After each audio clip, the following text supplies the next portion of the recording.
धर्मराज युधिष्ठिर कहने लगे कि हे कृष्ण, वैशाख मास की शुक्ल पक्ष की एकादशी का क्या नाम है तथा उसकी कथा क्या है? इस व्रत की क्या विधि है? यह सब विस्तार पूर्वक बताइए। श्री कृष्ण कहने लगे कि हे धर्मराज, मैं आपसे एक कथा कहता हूँ जिसे महर्षि वशिष्ठ ने श्री रामचंद्र जी से कही थी। एक समय श्री राम बोले कि हे गुरुदेव, कोई ऐसा व्रत बताइए जिससे समस्त पाप और दुख का नाश हो जाए। मैंने सीता जी के वियोग में बहुत दुख भोगे हैं।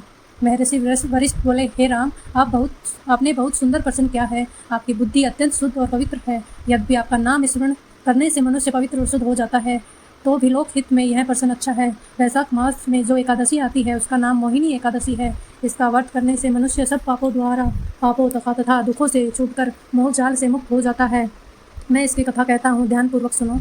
सरस्वती नदी के तट पर भागीरथी भद्रावती नाम की एक नगरी में द्रुतिमान नामक चंद्रवंशी राजा राज करता था। वहाँ धन धान्य से संपन्न व पुण्यवान धनपाल नामक वैश्य भी रहता है।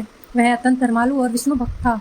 उसने नगर में अनेक भोजनालय, प्याऊ, कुएं, सरोवर, धर्मशाला आदि बनवाए थे। सड़कों पर आम, जामुन, नीम आदि के अनेक वृक्ष भी लगवाए थे। उसके 5 पुत्र थे, सोमना, सब्दूति, मेधावी, सुकृति और दृष्टबुद्धि।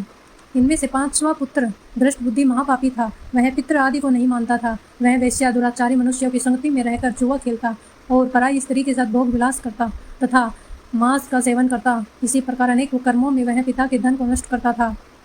इन्हीं कारणों से ग्रस्त होकर पिता ने उसे घर से निकाल दिया। घर से बाहर निकलने के बाद वह अपने गहने कपड़े बेचकर अपना निर्वाह करने लगा। जब सब कुछ नष्ट हो गया तो वेश्या और दुराचारी साथियों ने भी उसका साथ छोड़ दिया। अब वह भूख प्यास से अति दुखी रहने लगा। कोई सहारा न देख चोरी करना सीख गया। एक बार वह पकड़ा गया तो वेश्या का पुत्र जानकर चेतावनी देकर छोड़ दिया गया, मगर दूसरी बार फिर पकड़ में आ गया। राजाओं ने से इस बार उसे कारागार में डाल दिया गया। कारागार में उसे अत्यंत दुख दिए गए। बाद में राजा ने उसे नगरी से निकल जाने को कहा। वह नगरी से निकल कर वन में चला गया। वहाँ वन्य पशु पक्षियों को मारकर खाने लगा। कुछ समय पश्चात वह बेहेलिया बन गया और धनुष बाण लेकर पशु पक्षियों को मार कर खाने लगा। एक दिन भूख प्यास से व्यतीत होकर वह खाने की तलाश में घूमता हुआ कौंडिन्य ऋषि के आश्रम में पहुंचा। उस समय वैशाख मास था और ऋषि गंगा स्नान कर रहे थे। उनके भीगे वस्त्रों के छींटे उस पर पड़ने से उसे कुछ सद्बुद्धि प्राप्त हुई। वह कौंडिन्य मुनि के हाथ जोड़कर कहने लगा कि हे मुनि, मैंने जीवन में बहुत पाप किए हैं। आप इन पापों से छूटने का कोई साधारण बिना धन का उपाय बताइए।